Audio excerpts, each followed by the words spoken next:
மணக்க மணக்க ஒரு இறால் குழம்பு எங்கள் வீட்டு ஸ்டைலில் காய்கறிகள்லாம் போட்டு எப்படி செய்யலான்னு பார்க்கலாம். சுட சுட சாதத்தில் இந்த இறால் குழம்பு ஊற்றி அதில் கொஞ்சம் இறால் வறுவலும் வச்சு சாப்பிட்டு பாருங்கள். சும்மா அட்டகாசமாக இருக்கும்.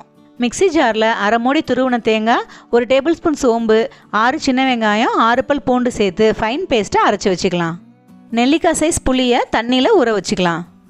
ஒரு மண் சட்டியில் குழம்புக்கு தேவையான தண்ணி சேர்த்து சூடானதும் 1 டீஸ்பூன் மஞ்சள் தூள், 1 டேபிள் ஸ்பூன் மிளகாய் தூள், 3 டேபிள் ஸ்பூன் மல்லித்தூள், தேவையான அளவு உப்பு சேர்த்து நல்லா கொதிக்க வச்சுக்கலாம்.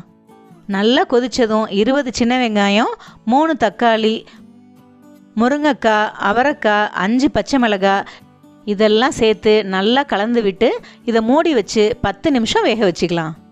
இப்போ ஓப்பன் பண்ணி நாம் கரைச்சி வச்சுருக்கிற புளி தண்ணியை ஊற்றிக்கலாம்.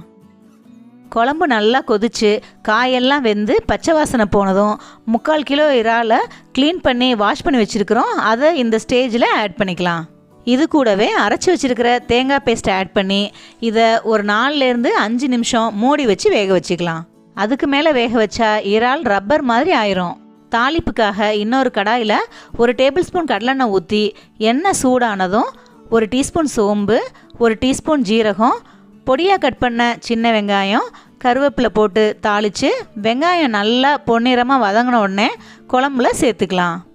தாளிப்புக்கு சின்ன வெங்காயம் சேர்க்கறதுனால இந்த குழம்புக்கு நல்ல ருசியை கொடுக்கும். கடைசியாக மல்லி இலையை தூவி இறக்குனா சுவையான இறால் குழம்பு ரெடி.